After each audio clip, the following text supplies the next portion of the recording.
And if you can offset that with maybe some of the BID monies that are collected to business improvement district. You know, we're trying to improve the village, the business district. If we could use some of that money to offset the price to go back to the retailers so that it wouldn't even make sense to buy a plastic. Because that's what it comes down to. A plastic bag is 1.5 cents. You know, paper bag, you know, you're probably talking 25, 50, 75 cents. A reusable one like this, I looked up, you can get them as, you know, for 79 cents. And that's in, you know, a major, large quantity. But if you're talking, you know, 250,000 bags, 500,000 bags, what price could you get a bag like that to offer up to all the other retailers? So I think that's one thing to look at. You know, when you make a law, you can't just make a law to stop something, but you have to offer a solution, you know, to make that law work. And of course, you know, it's also educating the public. You know, I mean, my wife uses the recyclable bags all the time. If I go to the supermarket to get a half-gallon ice cream, you know, I'll grab a plastic bag. You know, but if I go to get a loaf of bread, I won't take a bag. So, you know, the people have to want to do this.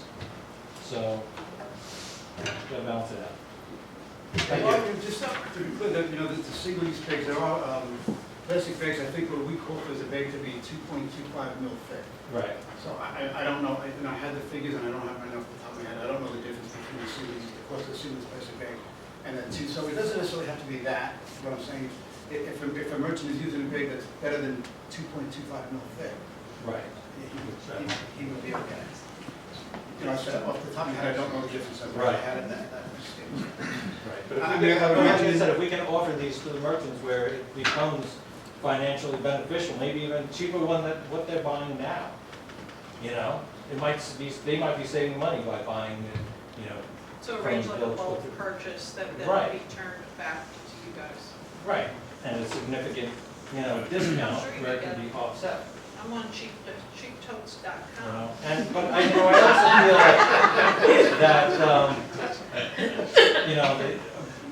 you know, as far as all the plastic bags being around there, you'll see bags like this out there too, as they become more popular, because there's trash out there. There's trash wherever it's not just plastic.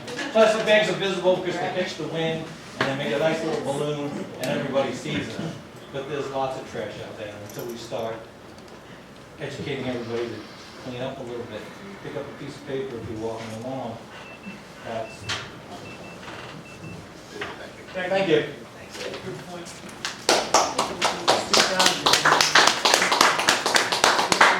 David?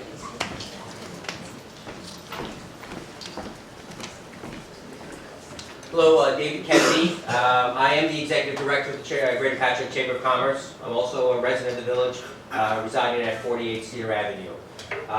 And David just brought up some excellent points, and it's something that has already been discussed by the committee. I've had the opportunity as the Executive Director to be on the committee as this has been debated and talked about. Now, as you can tell, the Chamber, we are over 400 members. There's a lot of diverse opinions, which has prevented the Chamber to really make a statement one way or the other, since there is a lot of competing interests. Something I can say, a fact, is that when we polled the Chamber membership in January when this first was brought up, certainly the majority of the responses I got back, which was still only a small majority of the actual membership, but of the response I got back was certainly favorable to the idea and certainly favorable to the concept.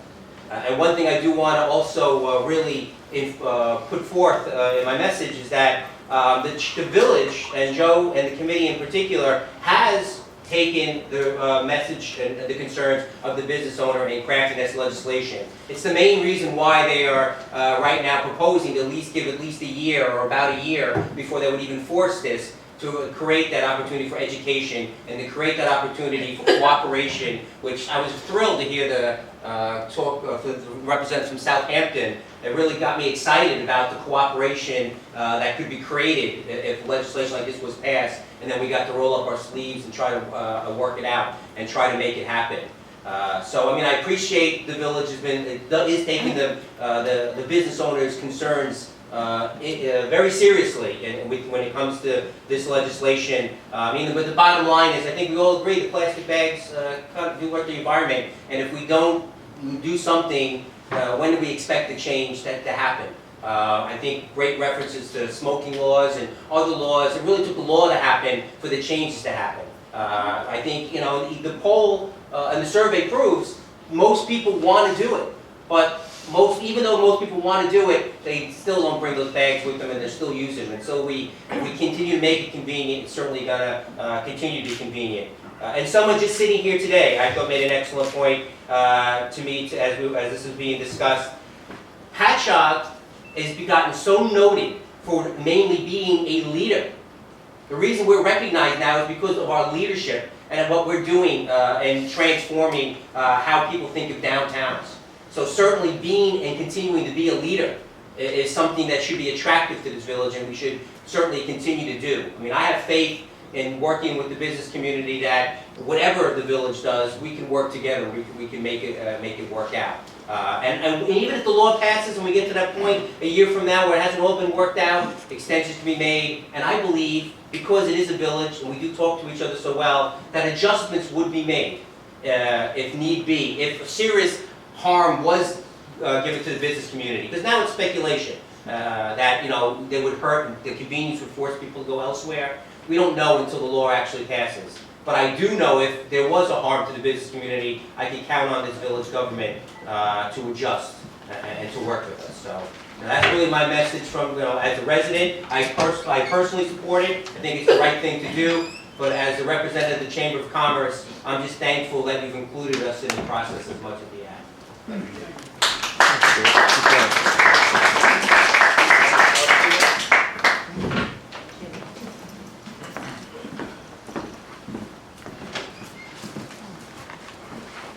Siegel from Blums.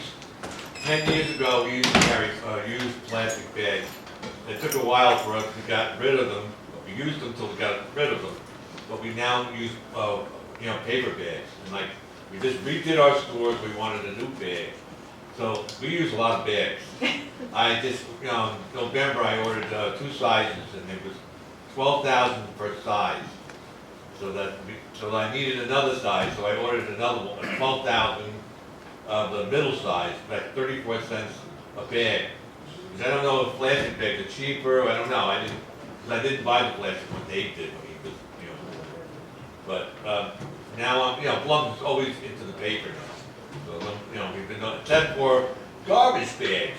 So we need the garbage bags. And they're plastic because we do a lot. We do have a lot of garbage. So, and if somebody throws a liquid into your paper bag, then, thank you. Very good. Thank you. Yep. Thank you.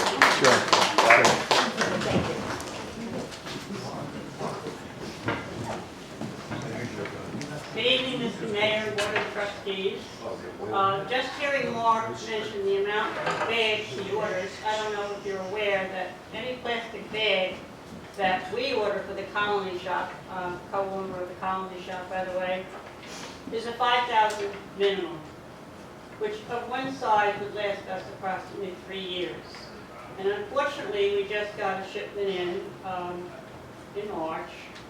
So if you consider this and somehow make a concession for other businesses that also have plastic bags in their basement, it would be helpful. It's a good way of advertising for us, and for our store to have a bag in that shape, it really would not be good for us. We need something a little taller. Otherwise, whatever we fold and put in there is going to be a wrinkled up mess, and mommies in this day and age don't iron. So that would be it, and thank you for your consideration. Any other comments?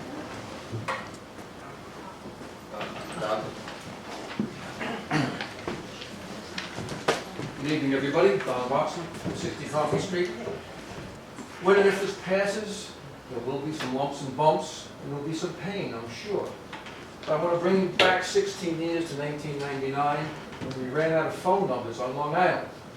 And they were going to implement 631. My cell phone was up in arms. A lot of people up in arms. It's going to be a problem. The businesses had a problem. They needed new letterheads, business cards, 631 on their trucks, so there was a financial burden. We got over it. Whoever worries about 631 anymore? That's our area code. It's all about that. I mean, it's just like smoking. Same thing. You learn. You get over it. So still be a learning curve. And we were talking about, I got some pictures.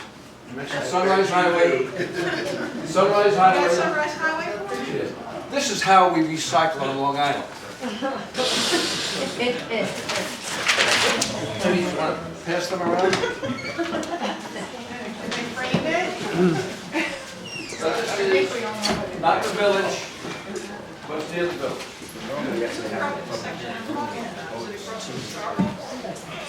But it looks like that. Yeah. Tom's got photos of every user. I know, we need another set. You'd like to see how we recycle on Long Island? I see it every day. Nobody's doing Yeah, people pass them on. I thank you and good luck.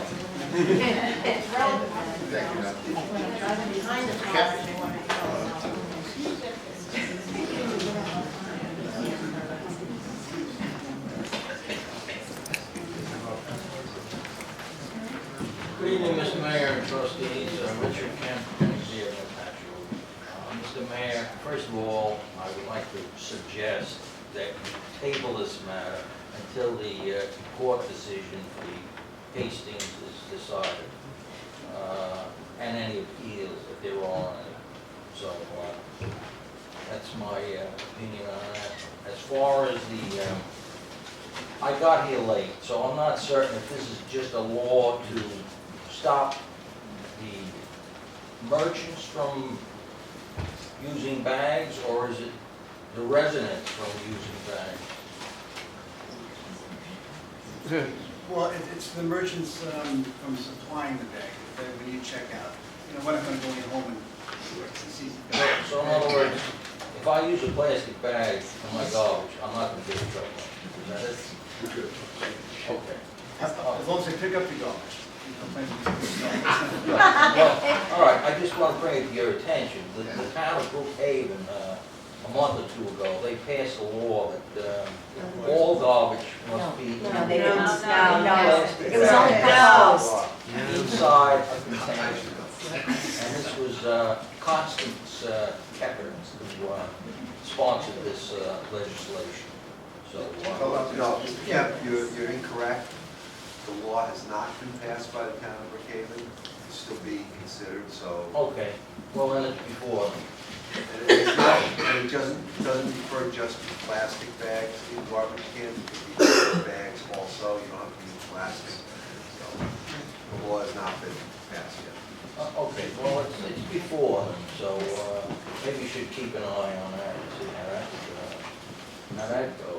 But as far as using bags, I myself, I use canvas bags.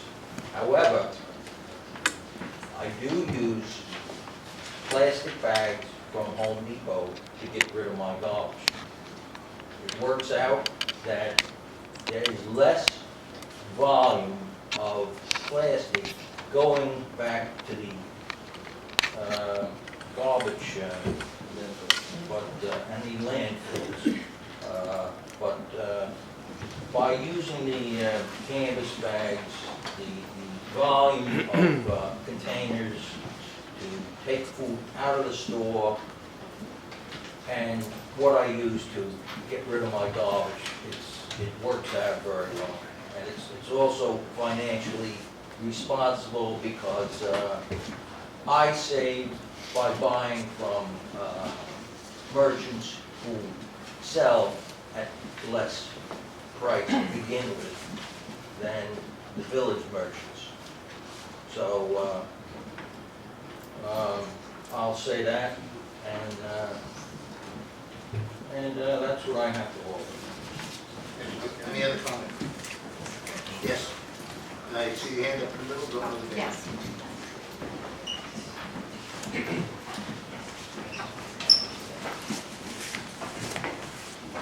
Yeah, my name is Jane Dsillo, and I'm not from Patchogue, but I'm here on behalf of the Sierra Club. I'm the chairman of the Long Island group, and I'm dressed in my outings clothing because I was on an outing today. Which So, one? yeah, Who's your attitude? we had done one in Mountain Town Preserve. We're all over Long Island. I just want to address a few comments. Things that haven't been said before.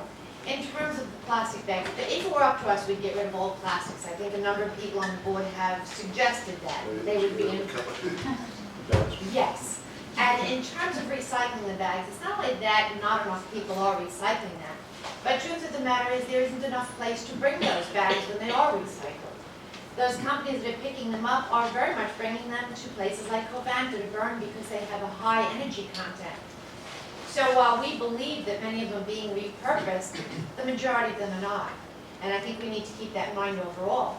Another concern is I've heard people, because one of the things I've done in my past with the Sierra Club is do what's called an item called tabling.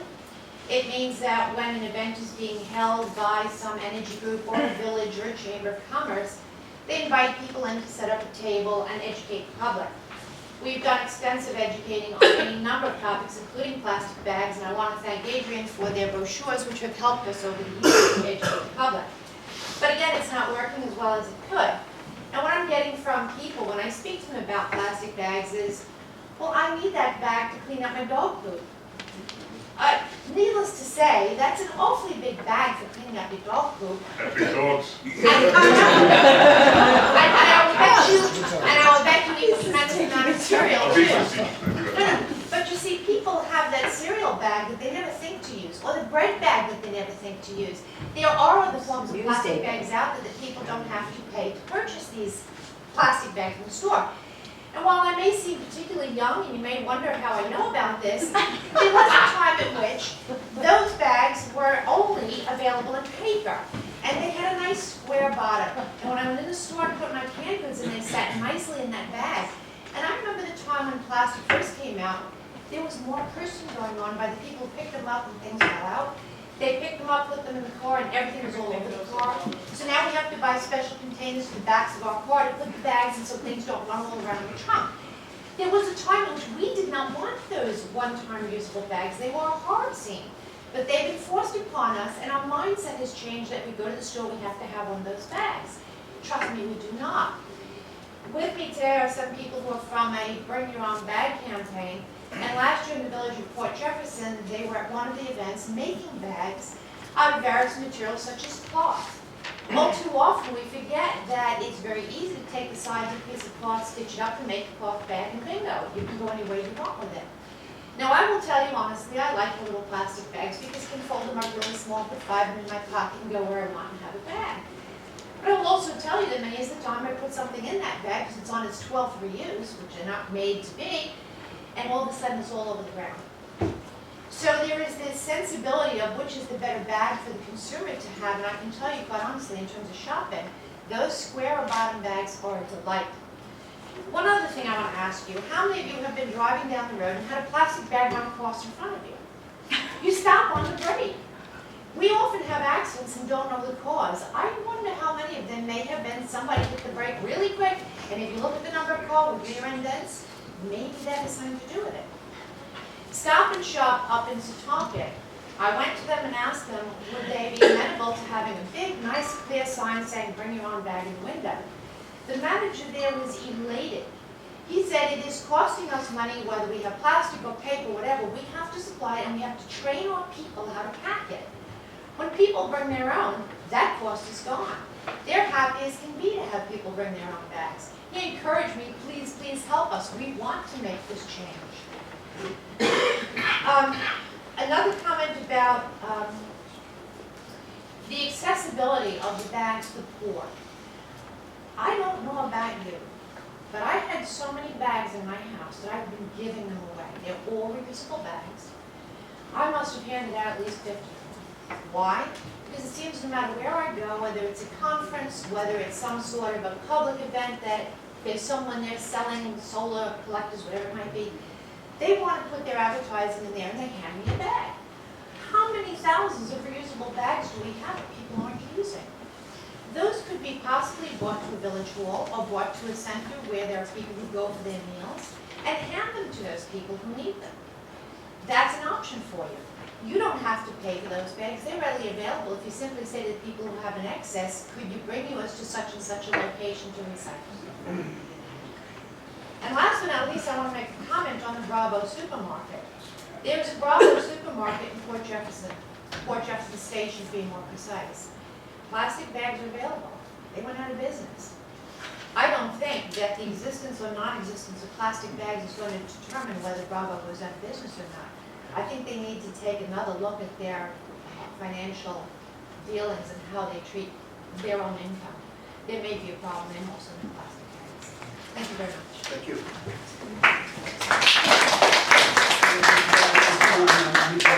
I did intend to before, and I forgot to acknowledge the Sierra Club and the B-Way will be Group Nancy Arthur, who was volunteered up front. They've also been very supportive of our course. I just want to thank that. Yes, young lady. Just be quiet for a second. Hi. I wanted to say how compelling and friendly and informative this entire session has been. Just get your name for the record. Sure. Lynn Dwyer. I'm a resident of Patchogue. I also happen to be an environmental grant maker, and I've been in the business for about a decade. And I can tell you a couple of things that I've learned over time from my wonderful applicants and grantees who are doing terrific environmental work around Long Island. One is that we talked about the economics. Well, we have our millennials, and I think we've done a great job in this village, and I'm very proud to live here because we have our walkable downtown. These are one of the most concerned group of citizens, and these are going to hit the stands in about 2020, where they're going to be a major economic force in this country. They are highly concerned with environmental issues. They're very engaged and involved. They are a significant economic demographic for our communities on a long-term basis. They're going to vote with their feet. They're very involved. They're communicating with each other. And I really think that we're setting leadership in our community among that future demographic that is going to make up, and that we are trying to bring into our communities and think about our communities in a different way. The other thing is that I've learned is I give a lot of money in environmental justice communities, poor people, underserved communities, people that really do struggle on a daily basis to pay the bills, to make it to the end of the month. They don't care any less about the environment than folks who put on more money. I was Brentwood kid, grew up in Brentwood. We know from what's happened in the town of Islip that community was very upset what happened with the local park, and it took an active stance around that. So I really liked it that so many people here tonight really talked about solutions to support the diversity of communities that live in Patchogue, to be better environmental citizens, and to work together to make our community better. I mean, I don't care if you're rich or poor. You don't want to swim in waters that are filled with plastic. You don't want to play in parks that are surrounded by garbage. You don't want to ride your bike or walk your dog in a community when we're surrounded by garbage. And I'm old enough to remember the Indian cry, because our landscape was so littered. Let's go back to that time. I think that you've really shown great leadership on this, and I appreciate it as a citizen of Patchogue.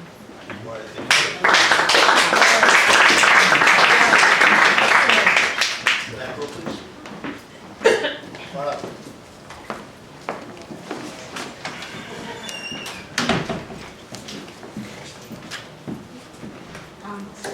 Hi, I'm Richard Siegel from Richard York's Shoe Store.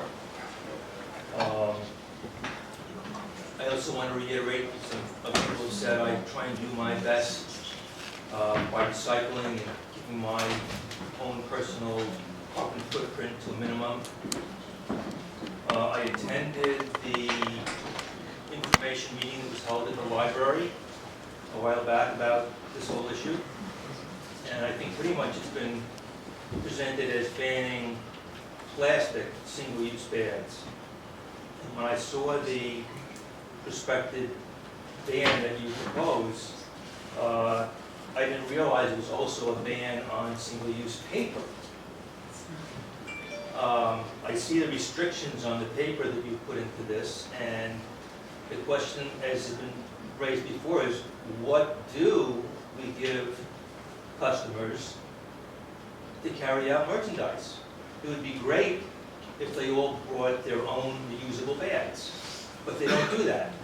They don't think of, when they come to a retail store, they don't bring reusable bags like they do to a supermarket. I see lots of people bringing bags to the supermarkets. I see almost nobody bringing bags to retailers. I'd also like to reiterate what the economy shop said. We have quantity of our own bags with our own names printed on them that I would assume you'd want to grandfather the use of those bags, because you certainly don't want them thrown out in the garbage and put into the garbage stream for no reason. Also on that issue, not all bad plastic bags are the crinkly plastic bags that you get at the supermarket. There are some that are in between. They're not going to meet the demand of being 2.5 milliliters, which is a very heavy plastic bag, but they're kind of in between. They get a lot more use than a supermarket bag, but they're not going to be technically a reusable bag. So my main question is, what do we use for customers to take merchandise out of the store with? And lastly, I had a question about the exemption for prescription drugs. What's the thinking behind that? I can say that we don't really have a good answer for the first question. Retail is a challenge as to what a person would shop in volume. They go to a supermarket, they expect it until patterns change. There is no good answer for the first part of that, I think. The second part of the prescription medication, the concept was there are certain bags that are dispensed that are internal bags. This ban bars, this proposed law bans bags that are at departure points, meaning you leave the store and you're leaving, going somewhere to your car or walking or elsewhere.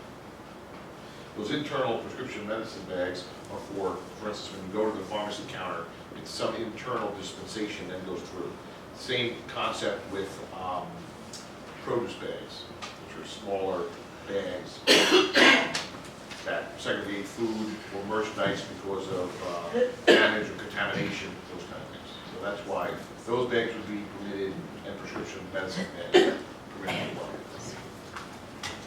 Thank you.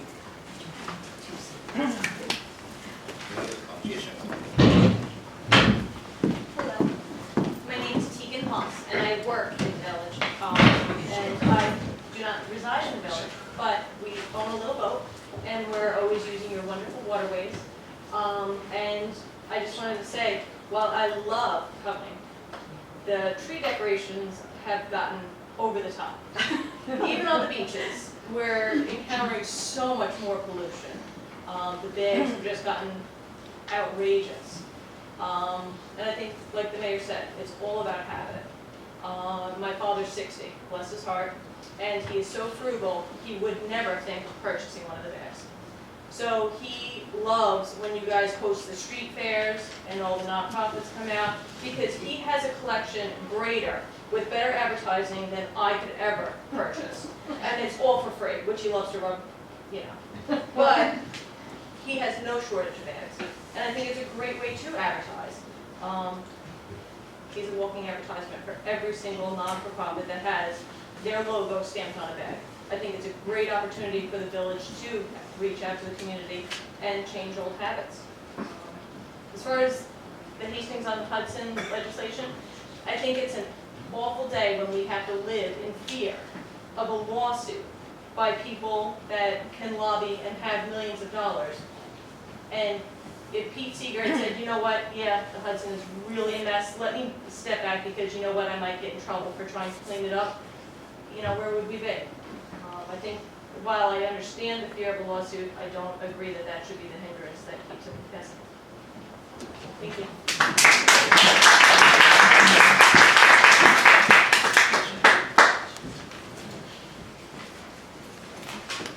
Good evening, Mayor Pontieri and the board and trustees. My name is Joanne Drake and I am I live in Medford, although I am a member of the Patchogue Garden Club, and I spend a lot of time in Patchogue. So I do believe in the recycling cause, and I certainly support this ban on the bags. When I go to a store, I pretty much 80% of the time use my recycling bags. There are times when I do walk about, and all of a sudden go into a store and I don't have a bag. I'm like, oh, now what? But I do make an effort, and I'm glad I do that. I do believe for other people to take hold of this ban, that it's imperative to have public education, to change the mindset that people go to a store, take something, and when they get home, they throw it out. There is no, I'm going to speak from my experience in my family, recycling doesn't happen in spite of my efforts. And I do believe that a ban, an actual law, needs to happen for people to take it seriously. Because even in my family, when I say to them, it just goes by the wayside, unfortunately. So public education is imperative. Even educating the cashier checkout people is important. They just want to give you bags upon bags upon bags. I don't want a bag for one item. I want you to load up that one bag that I have with the 6 other items and put one more item in there. So I encourage them to educate the checkout cashier people and the vendors, the retail people. It's the bring your own bag habit it's a habit to be cultivated, and I think by bringing the law there, that will encourage people to have that habit, because they don't have that habit now. And that's all I have to say. Thank you. Thank you. Now, let's ask the speaker from Southampton to step back up for a second.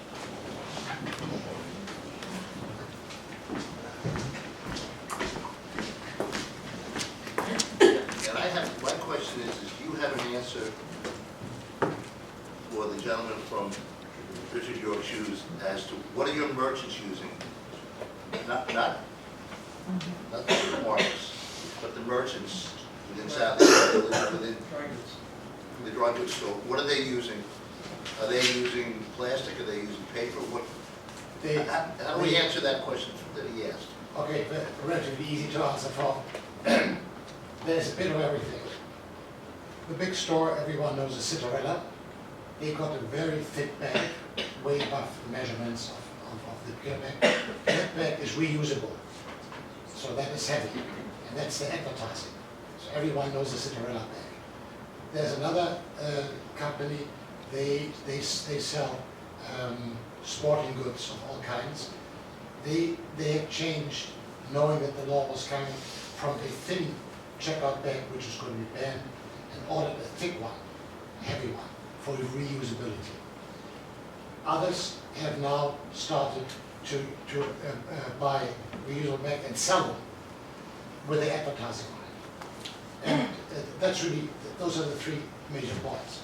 Is there a bag between that light thin one and the 2.25 mil is I've actually seen the colony shop bags, and the 2.25 mil is really not that much difference. 2.25 mil isn't all that much thicker, but it's just thick enough that we consider usable.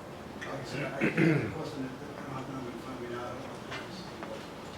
Okay, Yeah, please. So we're all volunteers, so there's budget for this, zero.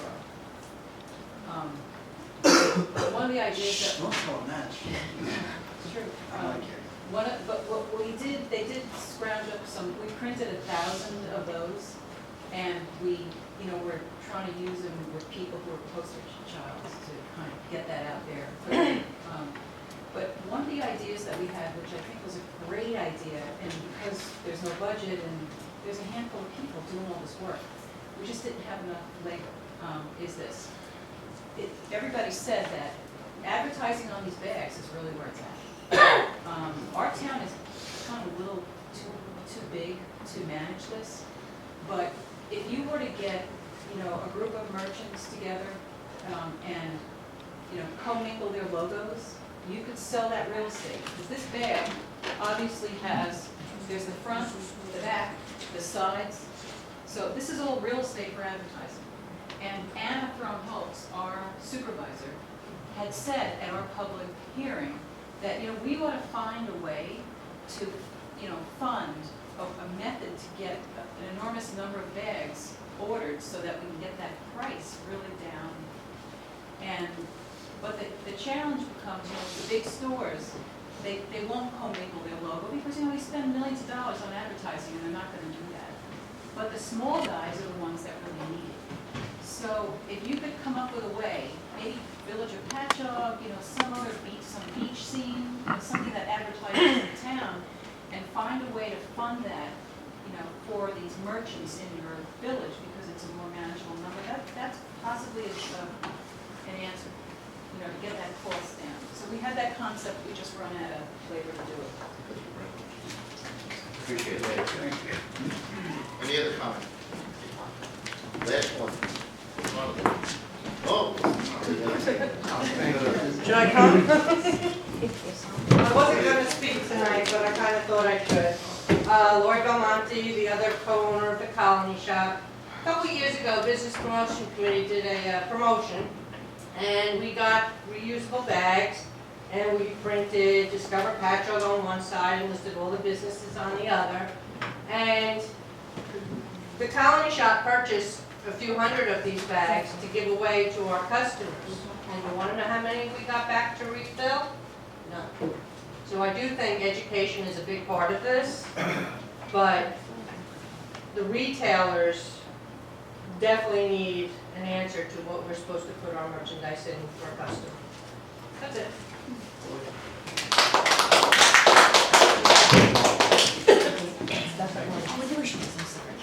Good evening.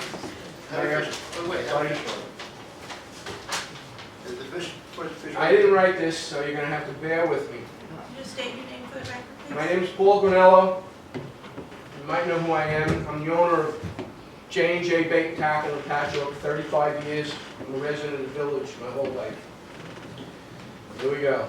The trend today is now to eliminate plastic bags and plastic containers. I understand the concern and maybe the inevitable and eventual, however at this time, it would be quite impossible for me to sell my product without using plastic bags. It should be quite obvious that live fish products are not going to hold up well in a paper bag. Could you imagine somebody driving home with a dozen live eels in a paper bag? And they get all over the car, right? And he gets into an accident. Uh-oh. Who's in trouble? Me? No way. And it's happening. It'll happen. I have live shiners that I get from Arkansas. It cost me a fortune. Can't put them in a plastic bag. You put them in, they fall out. They go in a bag. It has to be in a plastic bag. It won't work. Everything I sell is bait, not groceries where you can recycle, it's nice and, okay, come to my store with this and I'm going to put 10 bunker in it and mackerel and you're going to throw it out because it stinks. It's not loaves of bread and stuff like that. And I recycle. These things are great, but not for my store unless you find something that'll work. And the rest of this stuff John wrote, I don't even understand what he wrote. With this in mind, I want you to mention what we do already. I have boxes that I sell worms in. They're wooden boxes. Most shops sell them in little plastic bags. I sell them in boxes, cardboard boxes, little white egg clear boxes. And on it we have stamped our name and please get rid of it properly. We do that. We are environmentally aware and sensitive to our surroundings and have participated in marine management for 25 years. Spent a lot of time and money into trying to protect animals, fish, the waterways, and everything. We have always been responsible to our environmental issues and believe that we can combine commerce and conservation, mandating an immediate village ordinance without proper consideration is unwarranted. Thanks.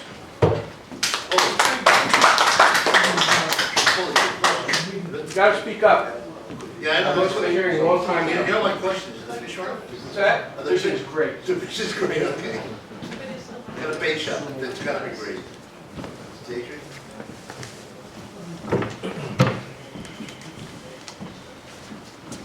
Daytre from Brookhaven, and representing with Ebony on a more personal level than Jay was before. Just yesterday morning, we were having breakfast and talking about you, Mr. Mayor, saying how you and what you said before about the community that are the customers of Bravo is exactly what Jose is concerned about. He's not concerned about his profits, his business, and unlike what the lady said before about Bravo and Port Jeff, Bravo here is a completely separate store. They run their business extremely well, and he does well for his family. And he's going to continue doing well. He's not worried that this ban is going to close his store. He's worried for his customers, just like you were, Mr. Mayor.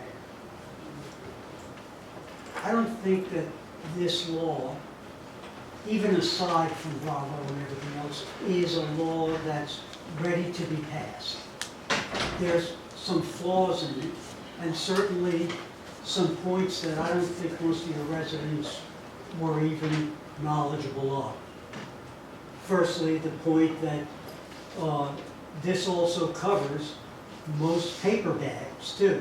It's not just a plastic ban law. It's paper bags, except ones that are recycled paper bags that you're going to set a cost on. But the normal old paper bag that looked like this with handles is now banned by this law, if this law passes. Is that true? I'm sorry. Is that true? That statement there? What I just said. What you just said, is about that paper true? bags. It's not banned. It gets back to what I had inquired of Attorney Egan, which was that we're allowing an establishment to sell a customer a recycled paper bag for a minimum charge. But that's only recycled paper bags. Non-recycled paper Single-use bags. bag is banned, yes. A single-use bag, be plastic or paper. The paper Single-use bags are bag. banned. Unless they're recycled. You gotta pay for it.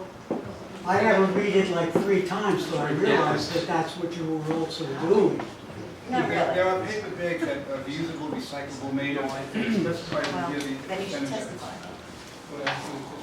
So possibly Blum's bags are I banned, don't.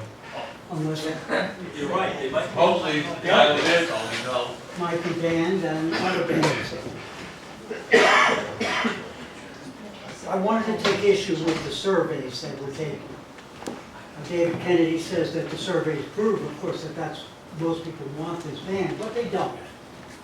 First of all, the survey made by the college, and I admire his efforts, weren't made with a knowledge given to the people who are taking the survey of what the particular problems are here in Patchogue.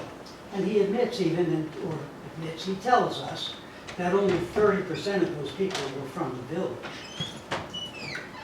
The Chamber's survey, he didn't tell us how many of those answers came from the village and how many answers there were compared to the membership. But even there, the right questions weren't asked.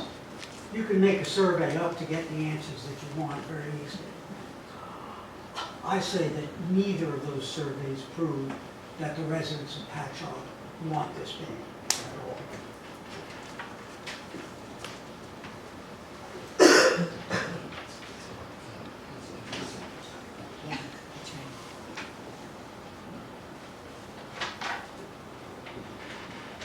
Adrienne made a statement that Jose Bonilla changed his mind after coming to me because he was influenced by the industry bad companies. That was not the reason. I was there. I brought Jose to the first meeting and to a second meeting that we had just with Joe Keys. I know exactly what our thinking was about not supporting the law as you put it out now. And that had to do just with his customers, thinking more of his customers and realizing after speaking with Joe Keys that, and with BID, and with the chamber, that they were not really ready yet, and lots of people brought it up tonight, to have a solution. You don't have a solution ready for a lot of the questions that people brought up at this meeting tonight. How are you going to solve the problem for the shoe guy and for other people about their bags? How are you going to, and how many paid for reusable bags are you going to give out? Are you going to give out 1, 2, 5 to each family? These are like families of 3 and 4 people that make $300 and $400 per week who are the customers of Bravo, just as one store that I know about lots. The real problem here, and the problem with this particular village and this law, is that most of the bags that you see flying around your streets and in your trees aren't coming from shops in Patchogue Village. Most of them are coming from Patchogue, but outside the village, from Greater Patchogue. And those stores aren't banned by this law because you don't control that, of course. So we think that, first of all, if anything, if you are going to pass this law, pass it in conjunction with the town or the county or the state, but not just as a village, where you are really doing nothing except making a statement. It's just trying to make a statement. That's the only reason for passing this law here. It's not going to change the number of bags in your trees or on your streets, because all of you are importing them from Staples and Home Depot and ShopRite and Pathmark, right outside the village borders, within Patchogue, Greater Patchogue, but just outside. What are you going to do about banning bags that are coming from stores just outside the village, from Greater Patchogue? What about ShopRite delivering in Patchogue Village? How are you going to stop them really from using their plastic bags? This is really an anti-business law, and I don't see why the chamber even was on this board or on the plastic ban board or ran the meeting at the theater. That was a pep rally, not a forum. Yeah, you asked that question, and I think the answer is very clear. One of the things that this village has always one of the things this village has always done, at least in my term sitting here, is work with the chamber, the VFD. We participate as a group to make decisions and take a look at issues as a group. Not when you say, why were they there? Because we asked them to be there. I didn't mean it in that way, Paul, Mr. Mayor. What I meant to say was, and I should have stated that better, is that they gave the appearance of being on the side of the plastic ban law rather than in the middle, in the balance Well, of things. the thing is that, you know, even with this piece of legislation as it sits right now, someplace in the middle, in some place, you know, it's like negotiations. Like between here and here is an answer. Yeah. We all may not be real comfortable with, but really fulfills the need of what has to get done. And I think that that's what we're going to find with this, is that everything that we do in life is a work in progress. It's never stagnant, it never sits still.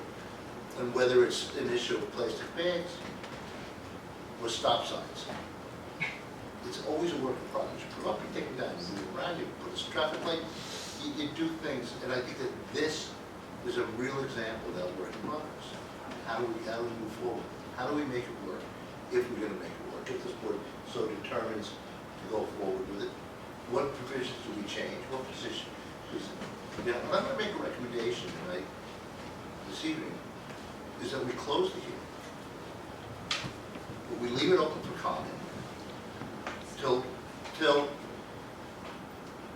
the first, June 1st, and we make a decision on June 8th. So we give it a month to talk about some of the things you're speaking about right now, to see if there's some modifications we need to do, to speak to the gentleman from York, Richard Siegel, to speak to David Zegel from the issue report, to speak to some of the other merchants, to find out what do we need to do to make this law or legislation, this piece of legislation, work for everybody.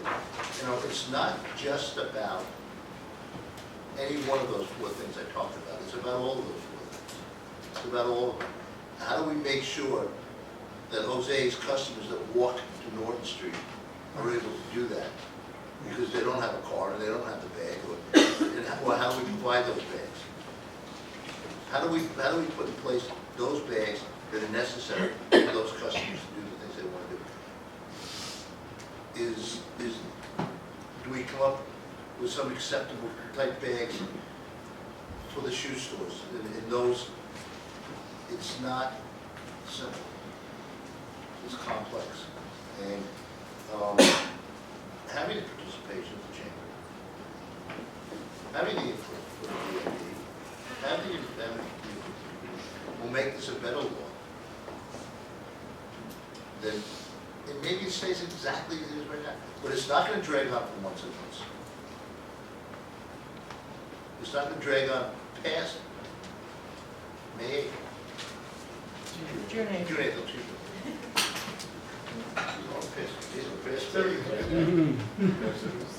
For past June 8th. That's when the decision we made. You know, and I know that there are people there, I looked at Adrienne when I said that, because she's heard that before, things that just drag on forever.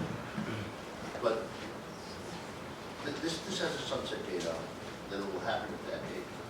That will take into account the issues that Criannello, the bait shop, made, making sure that the stuff that he does in his place, that it works. Taking a look at the issues. We have the paper, we don't have to the paper, that Mr. Peltz presented to us. It is making sure that it's done the first time, it's done right, and I know that Joe's recommendation is, and I agree with it, is that implementation doesn't happen until, what's the date of the next Well, we year? started on April 22nd, 2016. And, you know, as David said, we're flexible to work with businesses. We want to be just to be as painless as possible. So, you know, once it's passed, it's a transition, we can transition teams starts to work. But it wouldn't be fair this evening to pass it without taking into account the comments made by those that have concerns about it. You know, we don't force things down people's throat. We make sure that they're doing it. So, but I appreciate your comments. Thank you. I have a couple more points. Hey, You're good, you did good. It's about penalties, please. Let it go. That's, do me a favor, even to, because we'll take written comment, I will take those comments into place, you give me a written form, okay? Thank you. Thank you, and thanks for putting it off. Yep. I'd like to hear a motion, close the hearing. comments until Monday, June 1st, written comments. For Monday, June 1st, and to reserve that decision to our board meeting on Monday, the 8th. Second. Favor? Okay. Joe made the motion. Second. Trustee Creed. It was not 10 minutes to 9. Some of us could use them among other facilities. 10 minutes.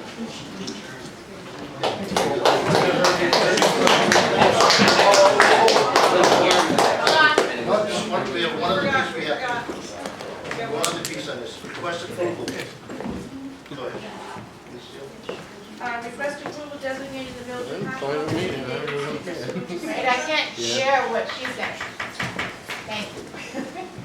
Request approval designating the village of Patchogue as lead agency pursuant to SEQA for the local law adding chapter 315 to the village code for the prohibition of single-use at points of sale in retail and food establishments. Is there a motion? Second. All in favor? Aye. Okay. And the second one is, Excuse me, could I just, Attorney, can you just explain that to everybody so they know what that's all about? Yeah, this is only the secret component of the law. You're the mayor's proposal, it's gonna, again, the motion, that motion, and to close the public hearing, keep it open for written comments. This board will then make the decision on the law on the June 8th board meeting. Well, these two motions here are procedural motions under the State Environmental Quality Review Act. You've heard that referenced multiple times tonight, the SEQA. That's what these two are. This is not an approval of the law. These are just environmental prerequisites to what action the board may take on June 8th. Just so we're clear. Thank you. second motion is to request approval to adopt a negative declaration pursuant to SEQA for the local law adding chapter 315 to the village code for the prohibition of single-use bags at points of sale in retail and food establishments. And just for the record, that's pursuant to the short form environmental, short EAF form, which is in the trustees' package. Motion. Second. All in favor? Aye. Okay. Now, a motion for a 10-minute recess. Second. Thank you very much, everybody.